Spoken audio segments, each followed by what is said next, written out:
kolom chat.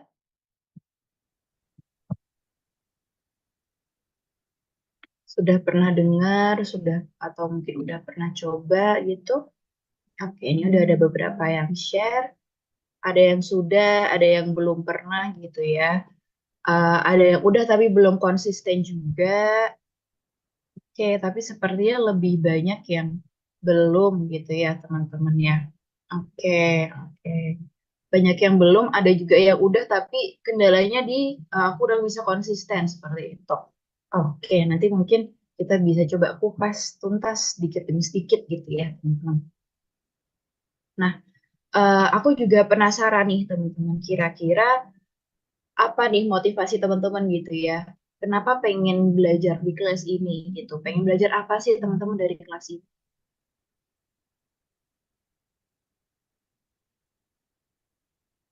Karena seingat saya tuh pamfletnya baru di-share H-1 gitu, tapi ternyata antusiasmenya udah sangat luar biasa gitu ya. Saat ini aja udah ada 100 lebih yang ada di ruangan. Oke, pengen belajar tentang self healing, pengen belajar supaya moodnya selalu terjaga, pengen lebih tahu tentang journaling gitu ya, supaya lebih tepat melakukannya. Oke, pengen bisa menyembuhkan diri dan membantu orang lain, pengen bisa mengelola diri dengan baik. Oke, jadi memang banyak yang penasaran gitu ya tentang metode journaling ini dalam kaitannya untuk merilis emosi ataupun dalam kaitannya untuk self healing gitu ya, teman-teman ya. Oke, berarti di sini mungkin eh, kurang lebih tujuannya sama ya, teman-teman ya. Nah, kalau dari teman-teman sendiri, apa sih yang teman-teman ketahui kalau dengar kata healing gitu atau penyembuhan diri itu apa sih, teman-teman? Yang muncul di pikiran teman-teman?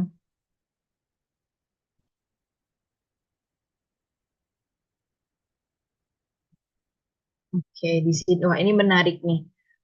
Jalan-jalan katanya ketika dengar healing itu kayak konotasinya ke jalan-jalan gitu ya, karena saat ini memang term healing itu seringnya dipakai untuk terms jalan-jalan gitu.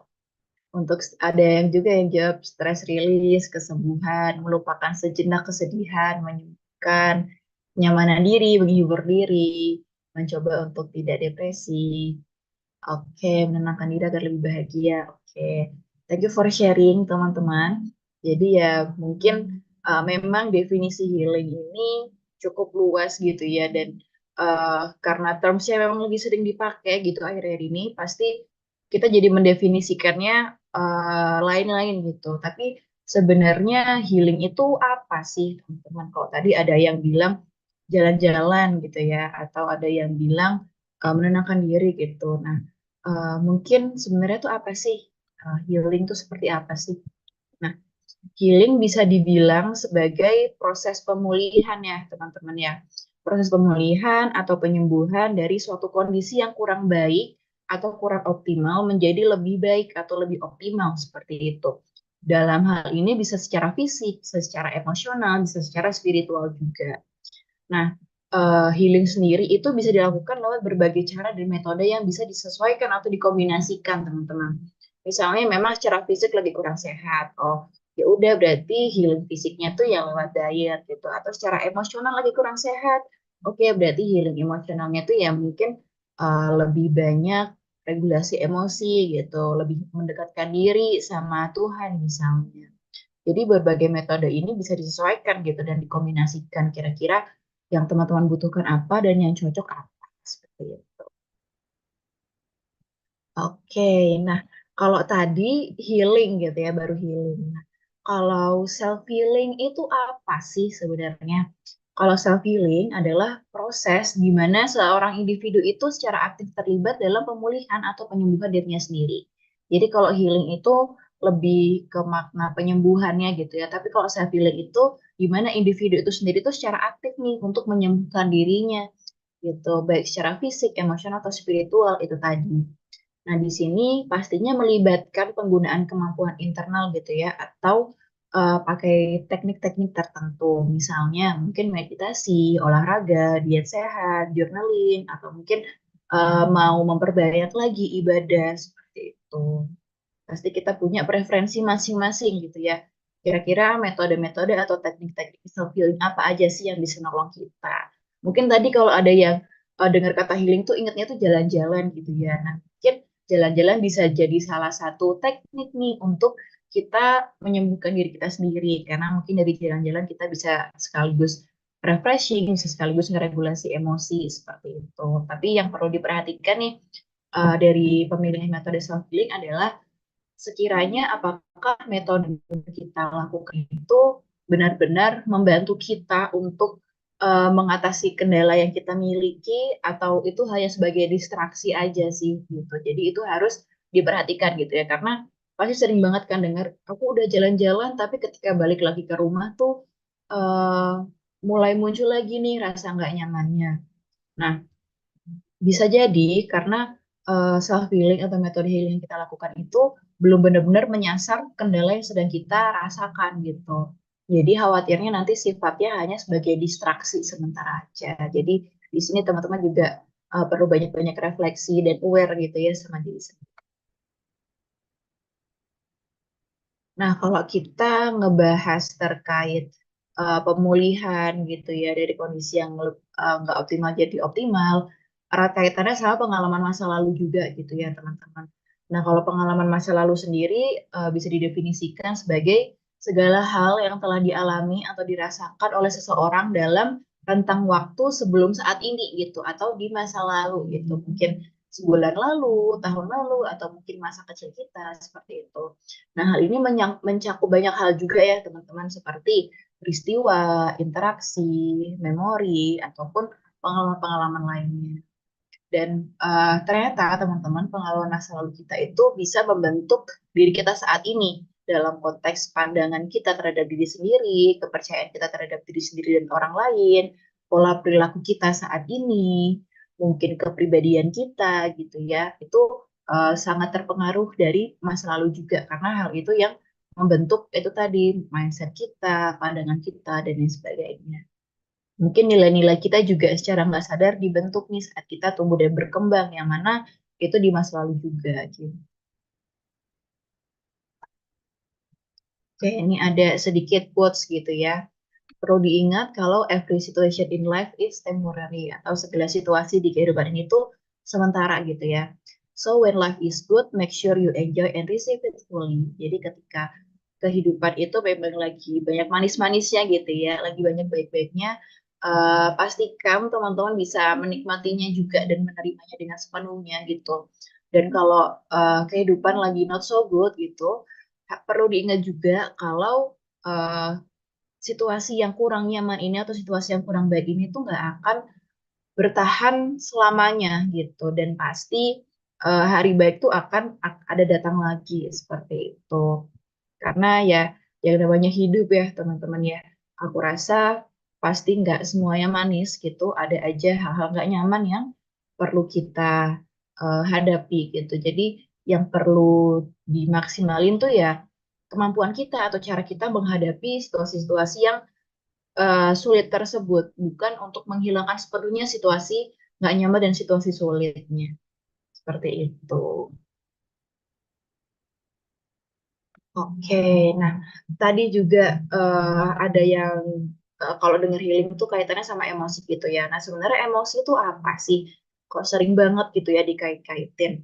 Nah, emosi sendiri bisa dibilang sebagai respon otomatis terhadap stimulus atau trigger tertentu. Nah, emosi ini memang melibatkan perasaan subjektif gitu ya, teman-teman. Mungkin sering nih kita menganggap kalau emosi itu negatif gitu. Emosi itu ya marah, emosi itu ya mungkin yang konotasinya negatif lah. Padahal emosi ini luas banget, teman-teman. Bahagia, senang, excited itu kan juga bagian dari emosi gitu ya. Yang mana itu tadi ketika kita ngerasa sedih, senang, marah itu kan pasti kita merasakannya karena ada stimulus atau trigger tertentu gitu. Mungkin ngerasa marah karena ada yang habis mengecewakan kita, ngerasa sedih karena keinget pengalaman di masa lalu, misalnya gitu. Dan di sini kenapa melibatkan perasaan subjektif? Karena pasti dari satu stimulus yang sama atau satu pemicu yang sama tuh bisa jadi akan ditanggapi secara berbeda nih dari beberapa orang seperti itu. Jadi ini memang sangat subjektif banget.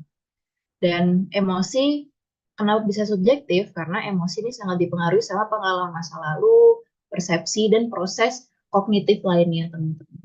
Gitu. Karena kan itu tadi ya, tadi pengalaman masa lalu itu membentuk diri kita saat ini dari cara pandang, pemikiran, dan lain sebagainya. Jadi nggak heran nih ketika satu stimulus yang sama itu bisa ditanggapi secara berbeda dengan orang lain. Gitu. Nah, emosi ini ada fungsinya ya teman-teman ya, seperti untuk memotivasi tindakan kita dan untuk memahami kebutuhan pribadi kita. Contohnya ketika kita marah, rasanya kok nggak nyaman ya pasti ya. Nah, sebenarnya marah itu tuh ada fungsinya nih teman-teman, untuk jadi bikin kita lebih paham sama diri sendiri. Kenapa sih kita marah? Kira-kira apa ya yang masih bikin kita nggak nyaman seperti itu. Kalau nggak muncul emosi marahnya, mungkin kita nggak paham nih sama apa yang sedang dirasakan diri sendiri gitu kan. Apa yang bikin kita kurang nyaman, apa yang kita butuhkan seperti itu. Oke, mungkin aku mau cek dulu teman-teman apakah sampai di sini bisa diterima dengan baik materinya sebelum aku lanjut. Sambil aku cek-cek di kolom chat. Di sini ada yang bilang healing with Quran. Oke. Oke, ada yang uh, cukup disembuhkan gitu ya sama baca Al-Quran sih. Oke, bisa ya teman-teman, udah bisa diterima dengan baik materinya sejauh ini. Aku coba lanjut.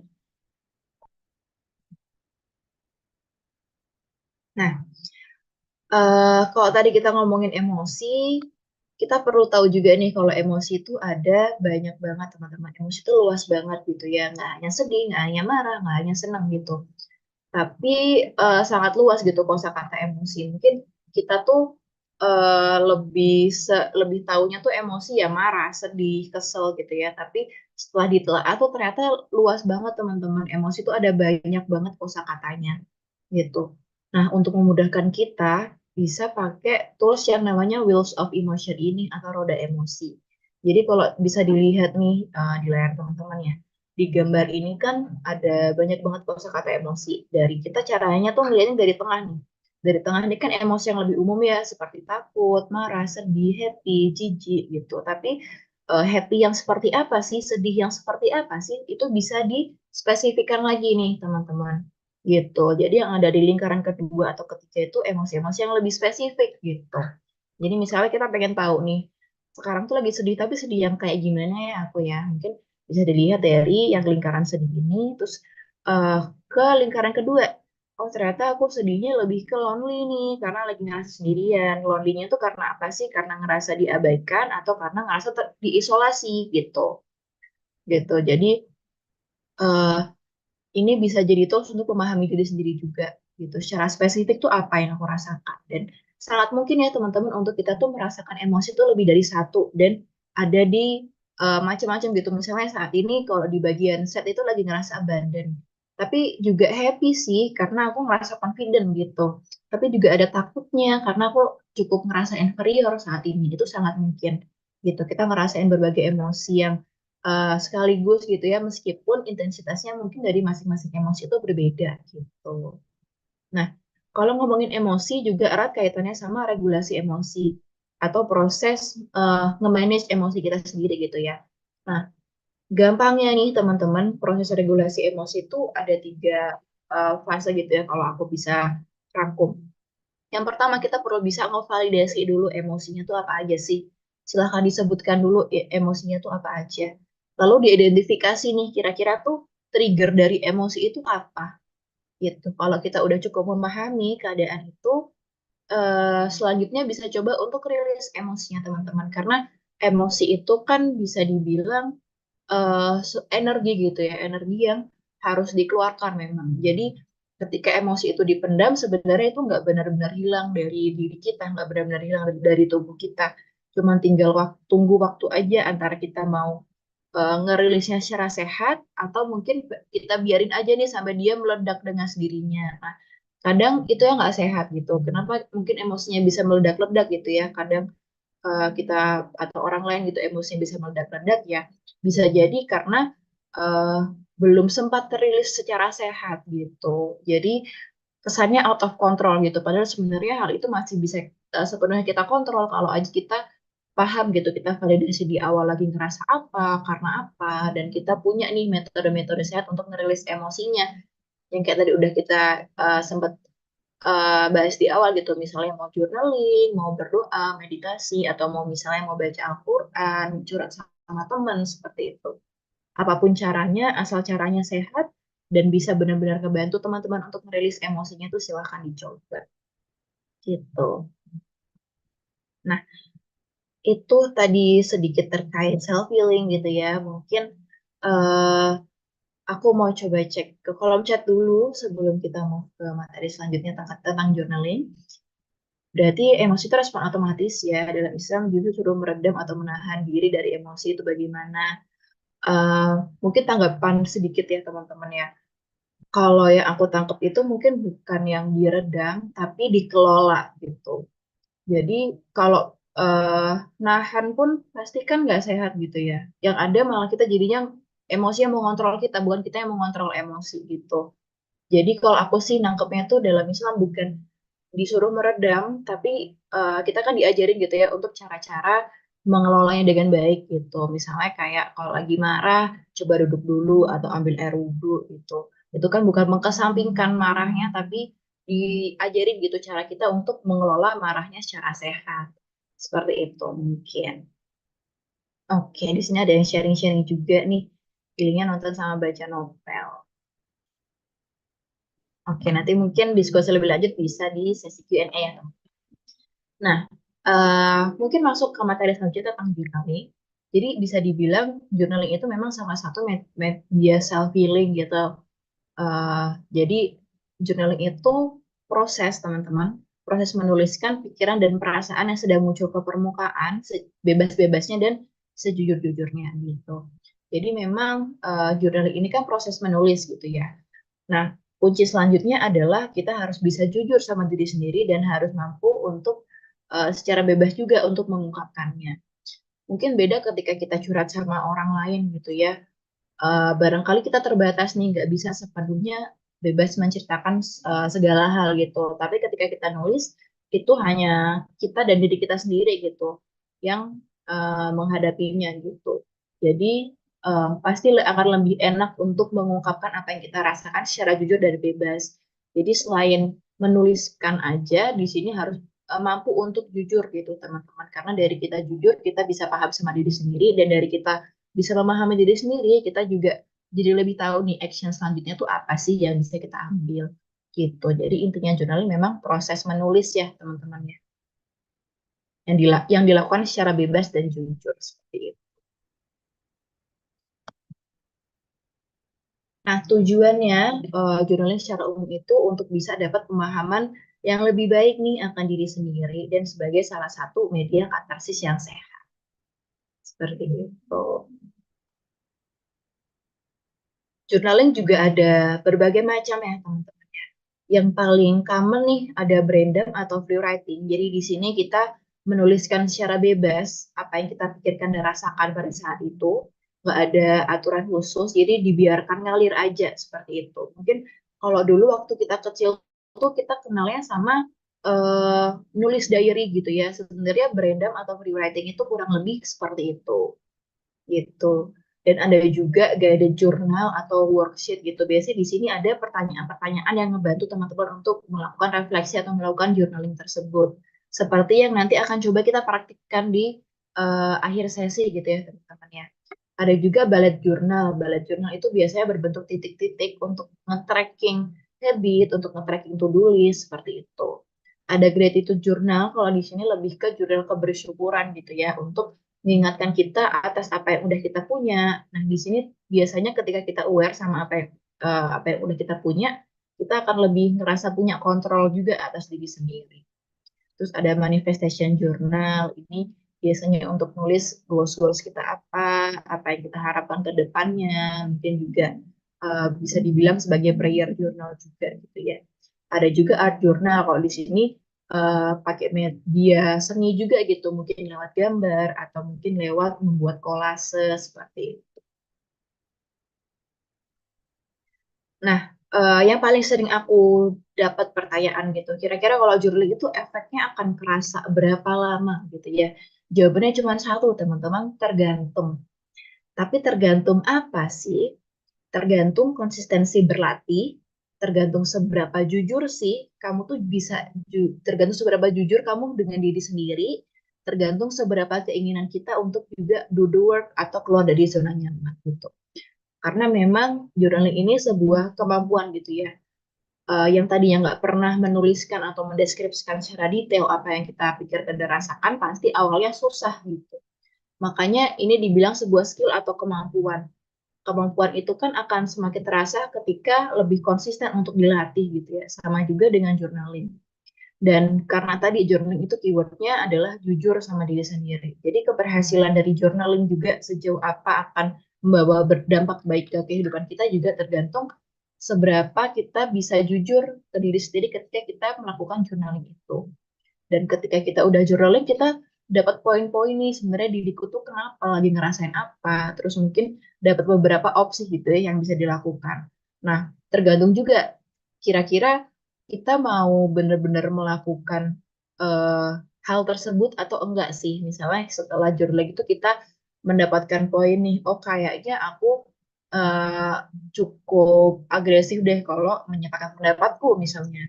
Nah, work atau eh, hal yang harus dilakukan itu ya untuk bisa menyampaikan pendapat secara asertif misalnya seperti itu. Dan itu kan memang mengharuskan kita untuk keluar dari zona nyaman ya ketika kita melakukan hal baru yang sebelumnya belum pernah kita lakukan gitu. Jadi tergantung juga nih dari actionnya kita tuh sejauh apa sih yang berkenan untuk kita lakukan untuk keluar dari zona nyaman dan mengubah keadaan kita sendiri seperti itu. Jadi jawabannya cuma satu sih, tergantung, tapi banyak banget gitu ya aspek-aspek yang mempengaruhi. Oke deh, mungkin materinya nggak usah banyak-banyak teman-teman. Sekarang kita bisa praktis langsung gitu ya, teman-teman ya. Oke. Nah, teman-teman mungkin udah pada disiapkan pen and papernya atau mungkin mau digital journaling juga nggak apa-apa di notes HP atau di tablet seperti itu.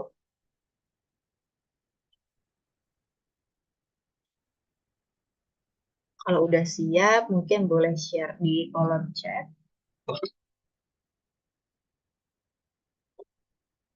Oke, karena kita udah siap, teman-teman yang lain udah pada siap.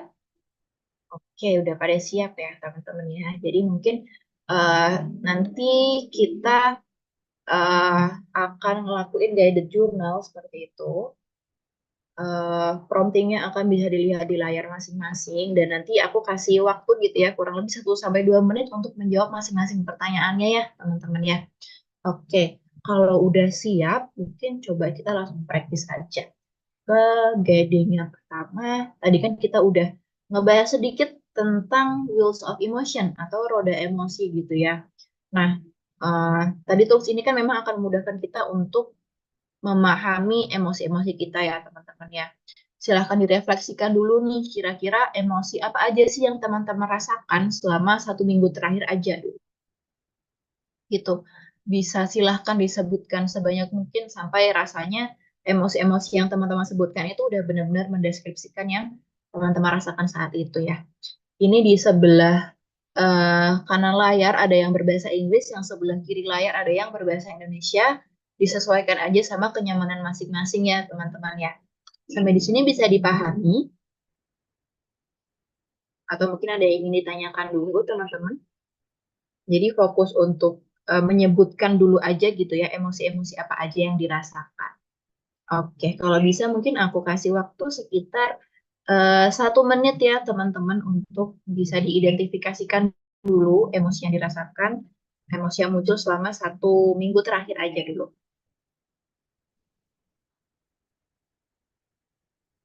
Silakan dijawab dulu ya teman.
Apakah ada yang sudah selesai, teman-teman? Mungkin boleh dikasih reaction jempolnya dong kalau udah selesai.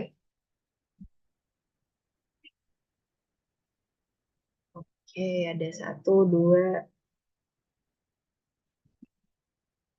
Oke, ada yang masih butuh tambahan waktu. Yang masih butuh tambahan waktu mungkin boleh kasih reaction love. Yang udah jempol, yang masih butuh tambahan waktu love gitu ya. Aku mau lihat dulu. Oke,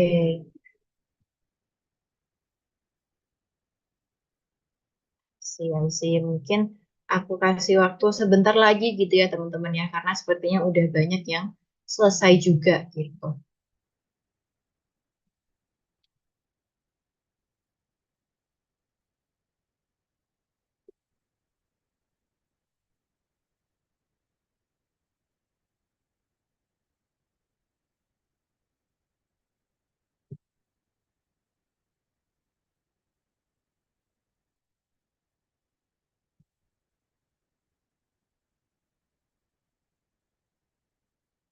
Oke, karena udah banyak yang selesai, mungkin nanti yang belum selesai bisa sambil di screenshot dan dilanjutkan gitu ya sambil mengikuti. Aku coba lanjut dulu ke pertanyaan selanjutnya ya teman-teman ya. Semoga bisa mengikuti semua ya.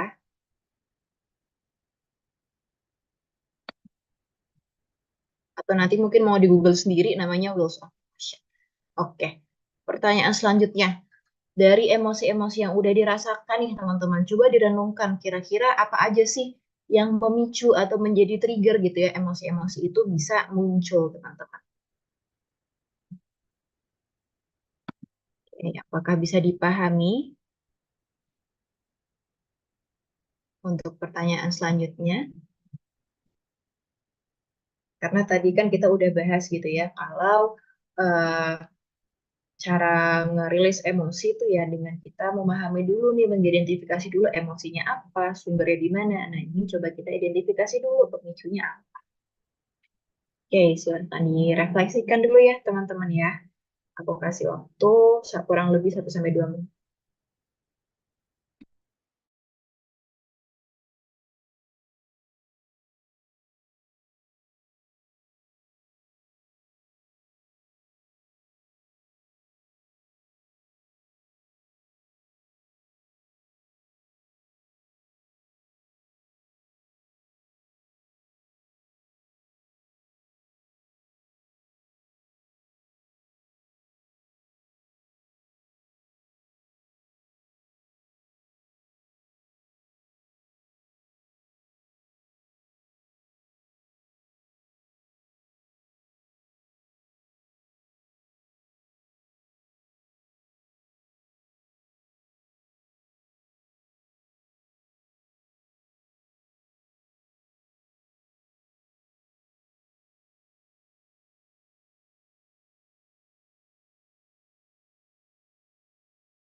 Untuk emosinya boleh lebih ya teman-teman ya. Seperti yang udah kita bahas sebelumnya, kalau emosi itu sangat mungkin nih dalam satu waktu bisa muncul beberapa gitu.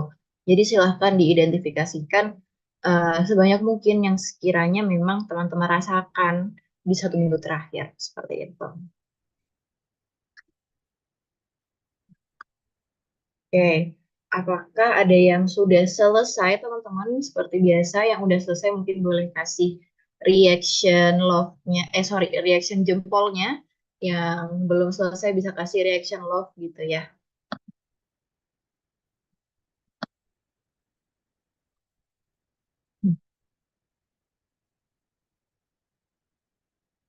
Oke, cukup banyak yang udah selesai. Oke deh, kalau gitu mungkin sambil kita lanjut, teman-teman yang masih butuh tambahan waktu silahkan diselesaikan dulu, nggak apa-apa, nanti menyesuaikan ya. Oke, aku coba next dulu untuk ke pertanyaan selanjutnya, mengingat udah banyak yang selesai. Nah, eh silahkan disebutkan juga nih teman-teman, kalau tadi ada beberapa emosi yang nggak nyaman gitu ya, kira-kira kenapa sih hal-hal tersebut itu masih cukup mengganggu teman-teman seperti itu. Dari pemicu-pemicunya itu tadi ya, teman-teman. Dari pemicu emosinya tuh kenapa sampai saat ini masih cukup mengganggu. Itu mungkin misalnya pemicunya adalah lihat postingan temen nih yang udah sidang. Nah, kenapa sih hal itu masih cukup mengganggu hingga saat ini? Oh, ternyata bikin keinget sama eh, aku masih belum selesai skripsinya masih stuck misalnya seperti itu contohnya. Silahkan disesuaikan sama yang tadi teman-teman katakan. Untuk pertanyaan ini, apakah bisa dipahami teman-teman? Atau ada yang ingin ditanyakan dulu?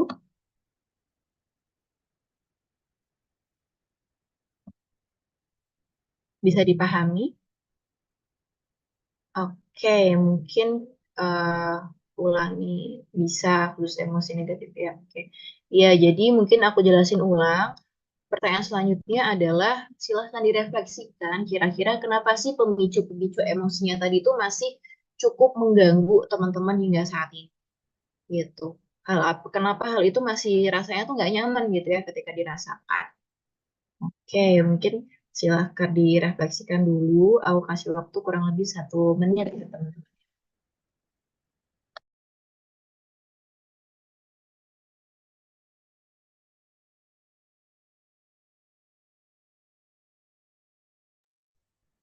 Teman-teman, ketika ada reaksi emosi tertentu, ketika kita sedang merilis emosinya, itu sebenarnya sign yang baik ya teman-teman ya, karena berarti emosinya udah benar-benar mulai kerilis nih, dan mungkin sensasi fisik yang muncul ketika emosinya kerilis salah satunya ya nangis gitu.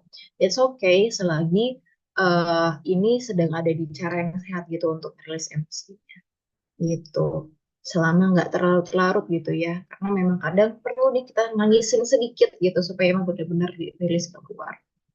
Oke, ya it's okay kalau misalnya masih nangis dulu saat ini tuh nggak apa-apa banget kok. Lagian kan kita juga nggak nangis terus gitu ya. Kalau lagi butuh nangis silahkan nangis, tapi nanti saatnya harus berjuang lagi, kita juga nanti eh, juga udah nambah lagi nih energinya ketika udah dinangisin di awal gitu, ketika udah dirilis di awal. Oke, untuk teman-teman sekalian, apakah ada yang udah selesai? Mungkin boleh minta reaction jempolnya kalau udah selesai. Kalau belum, mungkin boleh kasih reaction lo.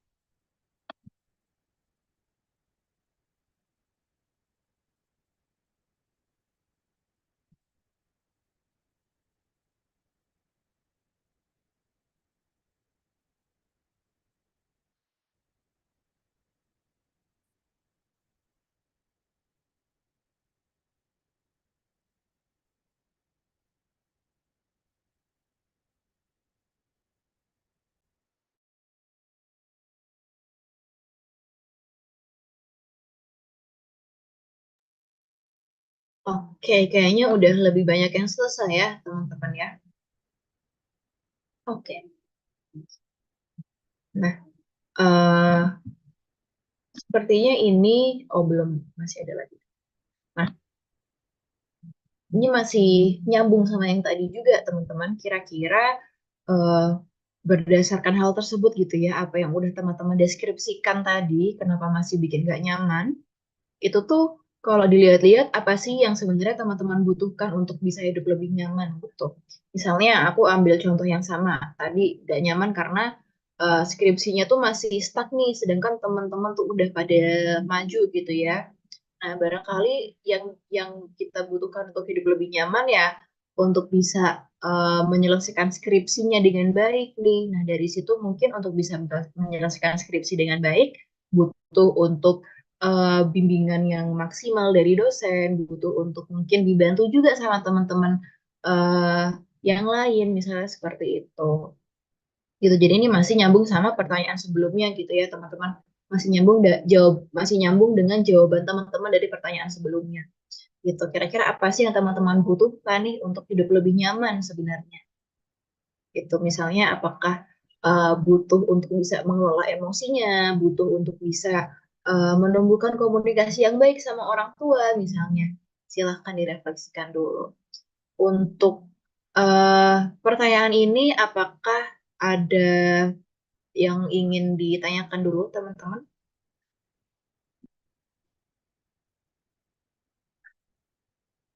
Itu jadi contohnya itu tadi ya, teman-teman ya. Misalnya ternyata setelah direfleksikan itu yang kita butuhkan untuk bisa mengelola emosi dengan baik atau untuk bisa lebih mendekatkan diri sama Allah misalnya atau untuk bisa lebih membina komunikasi yang baik dengan orang-orang sekitar gitu. Silakan dipahami dulu nih, kira-kira apa sih yang sebenarnya dibutuhkan gitu ya. Oke, bisa dipahami ya teman-teman. Kalau gitu silahkan direfleksikan dulu. Nanti mungkin kalau udah selesai seperti biasa, aku bisa dikode pakai reaction jempol ya teman-teman.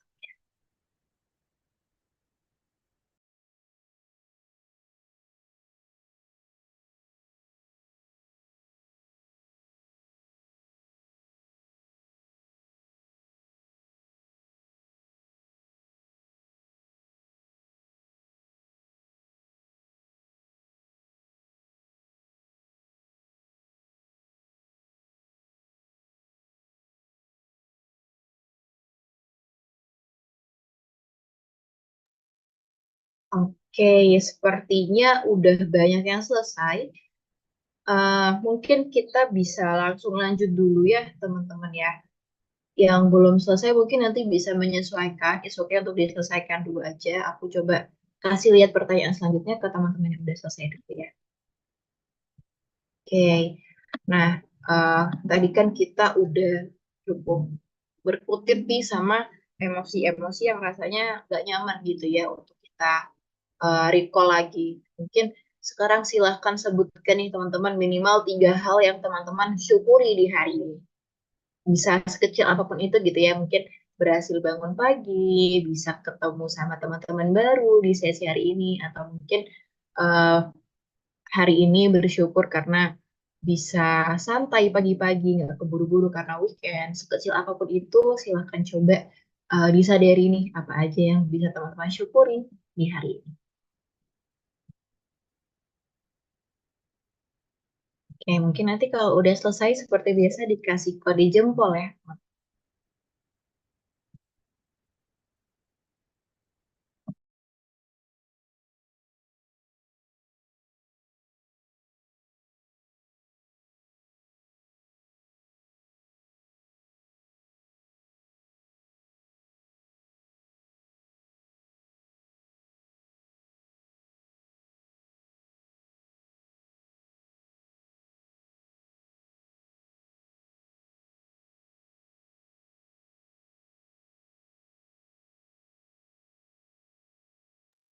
Oke, sepertinya banyak yang udah. Mungkin aku coba next dulu ke pertanyaan selanjutnya. Yang belum seperti biasa silahkan disesuaikan ya. Ya. Nah, ini pertanyaan terakhir nih teman-teman. Kok tadi kita udah bersyukur gitu ya sama apa yang kita punya sampai hari ini. Mungkin silahkan sekarang silahkan sebutkan teman-teman 3 hal yang bisa teman-teman apresiasi dari diri teman-teman sendiri hari ini. Sekecil apapun itu. Mungkin hari ini akhirnya meluangkan waktu untuk belajar atau akhirnya hari ini memutuskan untuk olahraga pagi misalnya gitu. Jadi kalau yang tadi kan lebih ke yang kita syukuri gitu ya. Kalau sekarang itu lebih ke mengapresiasi diri sendiri gitu. Apa sih yang bisa kita apresiasi dari diri kita sendiri? Gitu. Bisa dipahami ya teman-teman perbedaannya? Oke. Kalau ada yang masih kurang jelas silahkan ditanyakan di kolom chat. Oke, masih belum. Jadi yang tadi itu kan lebih ke kita bersyukur secara umum gitu ya. Mungkin ada hal yang beririsan yang tadi disyukuri juga ternyata sebagai apresiasi diri gitu. Tapi kalau yang di ini sekarang, kira-kira secara spesifik tuh apa yang bisa teman-teman apresiasi dari diri sendiri? Misalnya sampai saat ini bisa maintain kesehatan gitu, atau mungkin sampai saat ini meskipun seminggu ke belakang itu sibuk banget nih, tapi masih bisa menyelesaikannya dengan baik seperti itu. Oke, kalau sekiranya ada yang udah selesai, seperti biasa boleh kasih reaction jempolnya ya.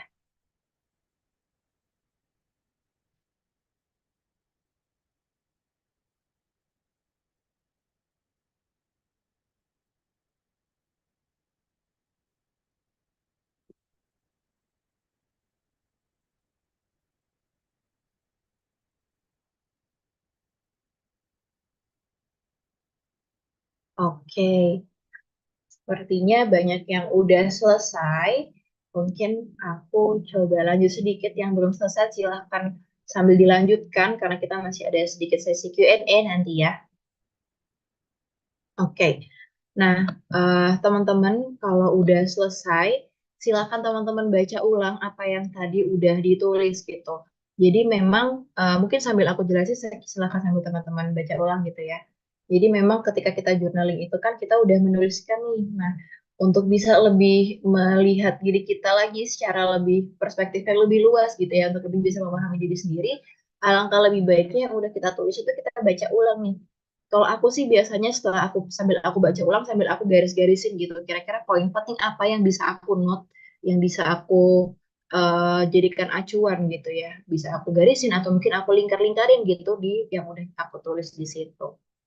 Gitu. Oke.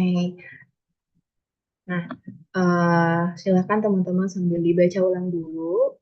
Kalau udah dibaca ulang, mungkin kalau ada yang mau share, silakan banget gitu ya, apa yang dirasakan tadi setelah melakukan journaling dan setelah dibaca ulang gitu tulisannya. Itu mungkin eh, aku persilakan juga kalau ada yang pengen sharing open mic, mungkin satu orang gitu ya.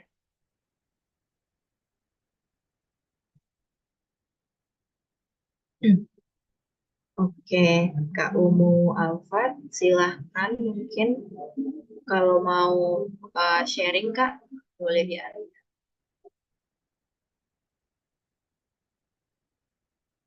Nah, terima kasih Mbak. Izin bertanya ya Mbak ya.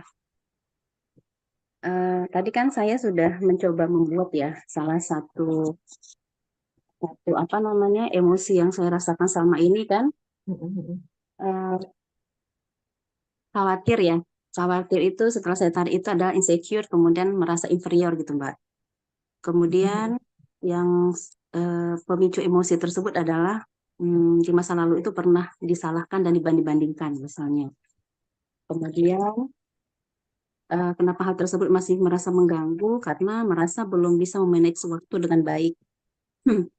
Kemudian, eh, bentar ya Mbak ya.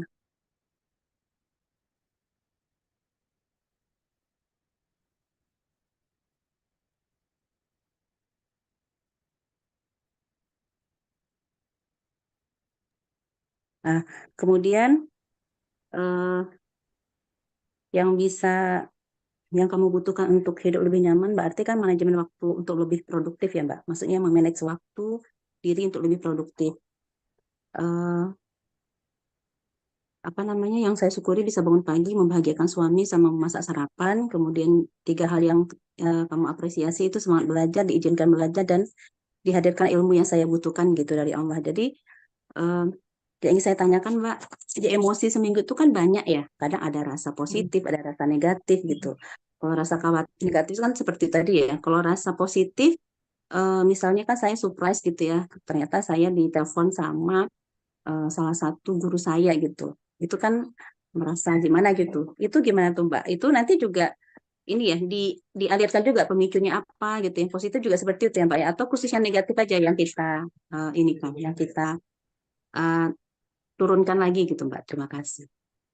Oke, thank you atas sharingnya Kak Umun dan atas pertanyaannya juga. Jadi journaling itu kan memang untuk membantu kita mengalirkan emosi ini. Nah, biasanya kalau emosi yang cenderung dalam tanda kutip nyaman gitu ya, itu kan kita apa ya, pasti secara nggak sadar mungkin udah kita alirkan nih. Misalnya kita senang, mungkin kita jadi ketawa, kita jadi bercanda, itu kan juga salah satu cara mengalirkannya gitu ya. Nah, sebenarnya kalau memang ada kesulitan juga untuk mengalirkan si emosi senang ini gitu ya, kesulitan untuk mengekspresikannya, tapi rasanya tuh butuh nih untuk mengekspresikan rasa senang ini. Nggak apa-apa untuk dilakukan metode ini juga, Kak Umum gitu. Mungkin memang metode ini tuh akan sangat terbantu ketika emosinya tuh cenderung nggak nyaman gitu ya, atau mungkin yang sering kita labeli sebagai emosi negatif. Karena akan lebih sehat kan untuk mengekspresikannya secara dengan cara seperti ini. Seperti itu Kak Umu. Jadi disesuaikan sama kebutuhan aja. Karena journaling itu bukan hanya untuk yang nggak nyaman gitu, tapi sebenarnya tadi kan ada juga metode journaling yang kebersyukuran gitu ya. Jadi hal-hal yang nggak nyaman pun ketika mau kita ekspresikan atau identifikasikan lewat journaling itu sebenarnya sangat bisa banget gitu. Dan tadi mungkin mau nambahin sedikit juga sekalian, karena dalam 1 minggu itu ada banyak banget gitu ya emosi yang dirasakan ya teman-teman dan kamu juga. Jadi memang alangkah lebih baik dilakukannya secara rutin tiap hari gitu. Jadi nggak nunggu di akhir minggu dulu nih, udah ketumpuk baru kita rilis. Tapi ya sekiranya ketika nggak nyaman, it's okay kok untuk langsung dilakukan aja journalingnya, langsung diidentifikasikan seperti itu. Oke, semoga menjawab ya kalau ini ya. Aku coba cek-cek di kolom chat dulu nih teman-teman. Oke, ada yang sharing juga, rasanya terharu setelah melakukan journalingnya gitu ya. Di sini Kak Putri juga nge-share nih eh, beberapa yang Kak Putri temukan gitu ya dari journalingnya tadi. Terus eh, oke, mungkin nanti untuk materi akan dibantu sama kakak panitia untuk share ya Kak ya. Nanti diagram emosinya bisa dilihat dari situ juga. Terus ada istilah scripting, apakah itu sama dengan journaling? Bisa dibilang scripting itu bagian dari journaling ya teman-teman. Lebih ke journaling yang manifestasi tadi.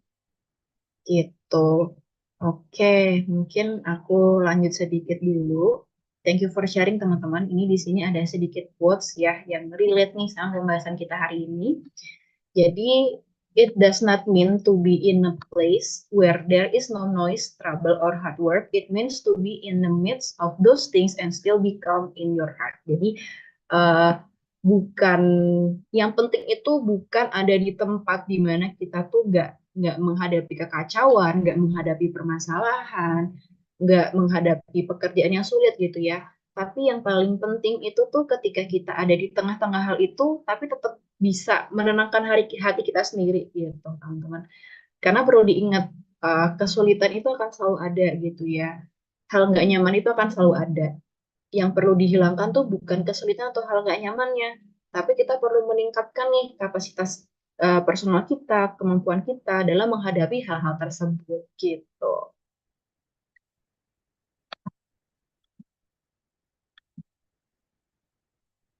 Oke, nah terus setelah kelas ini harus ngapain nih teman-teman? Yang pasti teman-teman harus terus berproses dan terus berlatih gitu ya secara mandiri.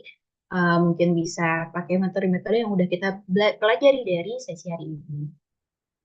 Nah, ngomong-ngomong soal berproses, teman-teman, mungkin sebelum aku kasih kembali ke MC, aku mau sedikit promosi gitu ya. Jadi, aku juga punya package untuk nemenin teman-teman berproses lewat journaling ini, teman-teman. Jadi, aku ada produk namanya One on One Journaling. Jadi, di sini tuh ada sesi konselingnya, tapi untuk sesi prakteknya itu kita pakai metode journaling gitu. Jadi ada sesi konseling terkait apa yang dirasakan. Nanti aku akan kasih metode journaling yang sesuai nih sama permasalahan teman-teman. Mungkin nanti juga bisa bahas tips and trik lain di luar journaling gitu ya, karena ada sesi konselingnya dan di sini pastinya pakai pendekatan psikologi gitu yang mengutamakan empati, kerahasiaan, diskusi dua arah dan di package ini juga akan dapat worksheet gratis seperti itu. Jadi kalau teman-teman yang pengen dibantu untuk memetakan permasalahan dan pengen dibantu untuk punya habit journaling yang berkelanjutan gitu ya, paket ini cocok nih untuk teman-teman ambil karena ada yang paket 5 hari, ada yang paket 10 hari juga dengan harga yang udah tertera di layar gitu ya teman-teman ya. Nah, kalau teman-teman yang pengen konsultasi aja nih, rasanya aku udah punya kok habit journalingnya ini, pengen konsultasi konseling seperti biasa aja, aku juga ada nih teman-teman sesi one on one consultation. Jadi bedanya apa sih sama sesi one on one journaling tadi? Kalau one on one consultation itu nggak secara spesifik tentang journaling gitu ya, dan mungkin workshopnya juga akan lebih sedikit seperti itu. Dan di sini ada beberapa package juga nih dari 30 menit, 45 menit sampai 60 menit seperti itu. Mungkin kalau ingin tanya-tanya lebih lanjut bisa cek di link di uh, Instagram aku ya teman-teman.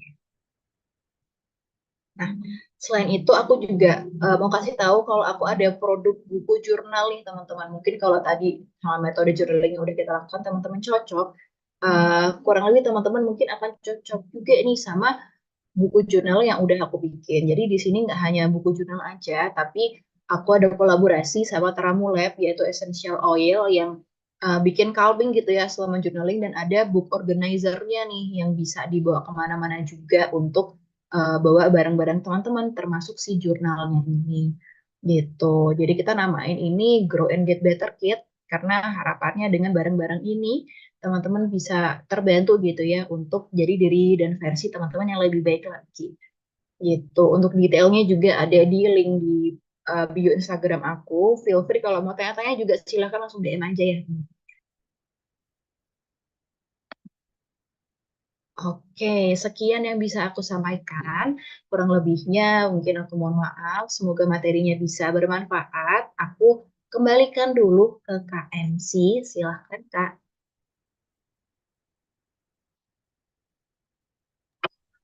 Baik, Masya Allah, Alhamdulillah.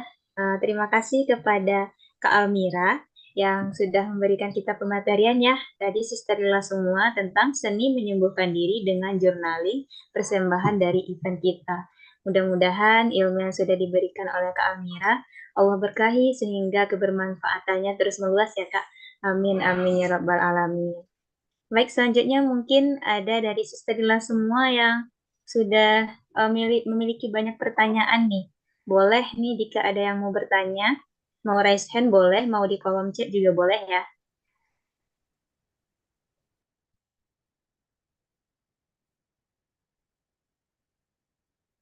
Thank you teman-teman yang udah bertahan sampai akhir sesi ya teman-teman ya.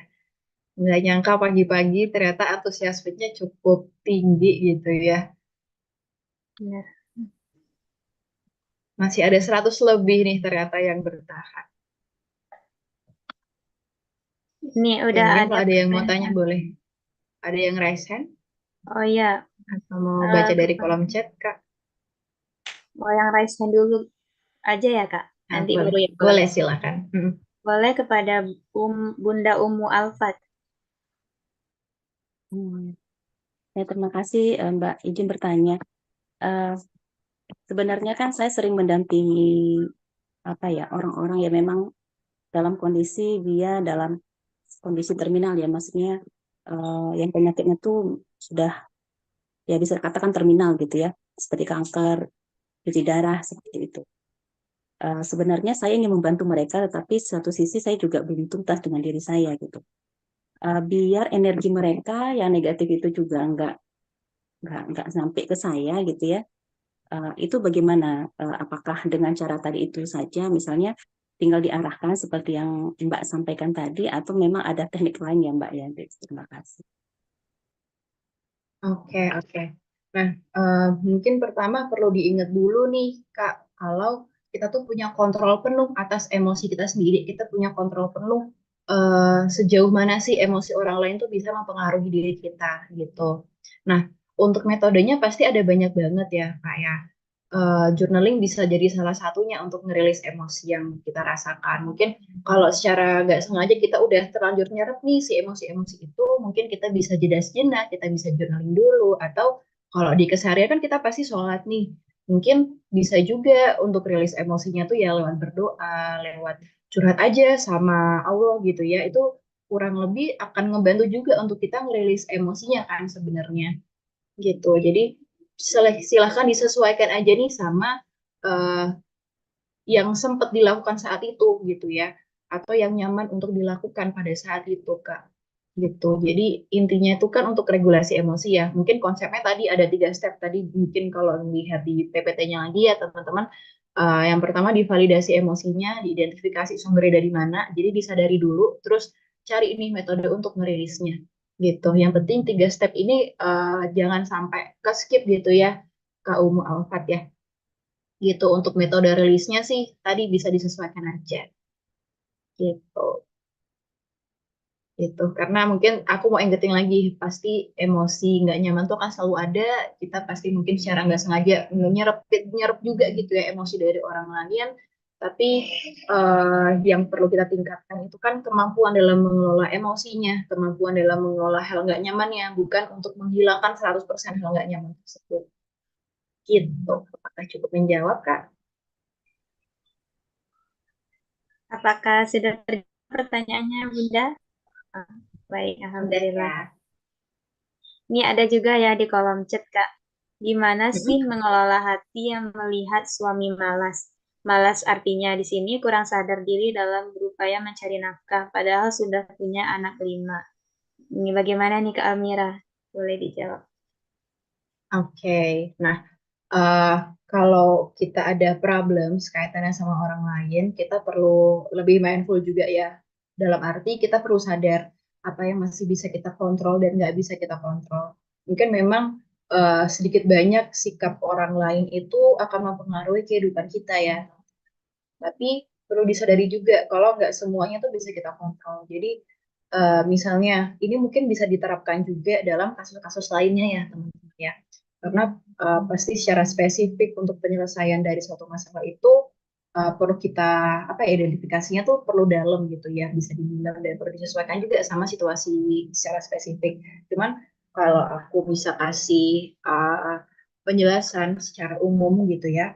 Jadi kita perlu sadar apa yang masih bisa kita kontrol dan nggak bisa kita kontrol. Yang bisa kita kontrol itu kan emosi kita, cara kita menyampaikan aspirasi kita, sikap kita, itu masih bisa kita kontrol kan ya. Tapi yang nggak bisa kita kontrol adalah ketika kita udah berusaha menyampaikan aspirasi kita ke orang lain, tapi apakah dia benar-benar ada actionnya, apakah dia benar-benar eh, melakukan hal tersebut, itu kan sebenarnya nggak bisa kita kontrol gitu ya. Nah, jadi mungkin fokus sama yang masih bisa dikontrol aja gitu. Mungkin ketika mungkin actionnya suami mungkin nggak bisa kita kontrol. Ya udah kita coba regulasi diri, banyakin berdoa mungkin sambil bisa menyampaikan aspirasi secara sehat. Mungkin bisa ditanya nih apa kebutuhan suami itu kan masih bisa kita usahakan gitu. Tapi mungkin apakah suami akan berproses cepat, apakah suami akan langsung punya income yang mungkin besar, itu kan nggak bisa dikontrol ya sebenarnya ya. Jadi perlu disadari juga atas hal itu sih. Fokus sama apa yang masih bisa dikontrol dulu supaya eh, meminimalisir stres yang berkepanjangan seperti itu sih. Dan eh, kurang lebih itu ya. Jadi fokus sama apa yang masih bisa dikontrol dan yang penting juga harus punya batasan yang sehat. Sejauh mana mungkin kita berkenan untuk membantu orang lain. Ini dalam konteks yang luas gitu ya. Sejauh mana mungkin uh, itu tadi kita berkenan untuk mengorbankan diri kita itu perlu dibuat juga batasan yang jelas seperti itu. Jadi kita nggak melulu terkuras gitu ya emosinya, energinya gitu. Jadi mungkin intinya lebih disadari aja sih dari situasi apapun itu apa yang masih bisa kita kontrol, apa yang sebenarnya udah nggak bisa kita kontrol. Kalau udah nggak bisa kita kontrol kan ya lebih baik ya kita serahkan gitu ya sama yang di atas gitu. Mungkin kurang lebih sih mirip kayak konsep ikhtiar dan tawakal gitu ya. Kita perlu aware nih yang masih bisa kita kontrol, yang masih bisa kita ikhtiarkan tuh apa aja gitu. Tapi ketika udah nggak bisa kita kontrol ya, pada saat itu juga aku rasa saatnya kita bertawakal gitu ya. Kurang lebih itu sedikit yang bisa aku tanggapi. Apakah cukup menjawab? Mudah-mudahan menjawab ya pertanyaan dari Bunda Sisterila Istiamah di kolom chat. Masya Allah. Nah, menit terakhir nih Kak, boleh nih closing statementnya dari Kak Almira Alna buat kita semua. Oke. Eh, Sebelumnya terima kasih teman-teman yang udah bertahan sampai akhir sesi.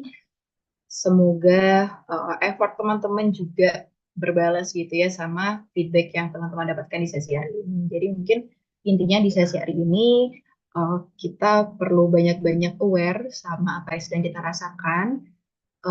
Sebisa mungkin disadari emosinya apa, bukan untuk diredam, tapi untuk dikelola dengan baik. Dan perlu disadari juga kalau hal sulit, emosi sulit, atau mungkin hal nggak nyaman itu akan selalu ada gitu. Jadi goalsnya itu bukan untuk meniadakan hal-hal tersebut, tapi gimana caranya diri kita sendiri bisa lebih meningkatkan kemampuan kita dalam mengelola hal-hal yang sulit tersebut. Mungkin itu. Masya Allah. Terima kasih Kak Almira. Jadi lebih tergantung bagaimana kita mengelola emosi dalam diri kita sendiri ya Kak. Masya Allah. Jadi melihat antusiasme dari Sister Lila semua yang semangat banget pada pagi hari ini, aku ada info menarik. Di bulan Agustus nanti kita akan ada kelas mental health juga. Nah, untuk informasi lebih lanjutnya, teman-teman bisa stay tune terus ya di grup WA Pantau Terus. Dan juga boleh follow akun kita ya di @event kita dan @zona wanita. Dan juga boleh di follow juga akunnya Kak Almira di @almira.alna. Masya Allah. Nah, alangkah baiknya juga ilmu yang sudah kita pelajari tadi, kita share juga nih kepada orang lain. Boleh di medsos juga, boleh secara langsung juga. Nah, nanti teman-teman boleh ya, nanti kalau bikin di medsos, tag @event kita, dan tag @zona wanita, dan boleh juga tag Kak Almira Alna. Mudah-mudahan rangkuman materi yang nanti teman-teman share bisa bermanfaat untuk banyak orang. Amin, amin ya robbal alamin. Baik, terima kasih kepada Sister Lila semua yang sudah bergabung pada pagi hari ini dan stay sampai akhir. Mudah-mudahan ilmu yang kita dapatkan pada hari ini berkah dan menyebar kebermanfaatannya untuk orang lain juga. Amin, amin ya robbal alamin. Terima kasih atas segala perhatiannya. Saya Zulfa Rahmi, mohon maaf atas segala kekurangannya selama memandu acara tadi. Saya sudahi dengan sebuah pantun. Makan keripik di tepi sawah, keripiknya jangan sampai jatuh. Wabillahi taufik wal hidayah. Wassalamualaikum warahmatullahi wabarakatuh. Waalaikumsalam warahmatullahi wabarakatuh. Jazakumullah khair. Waalaikumsalam.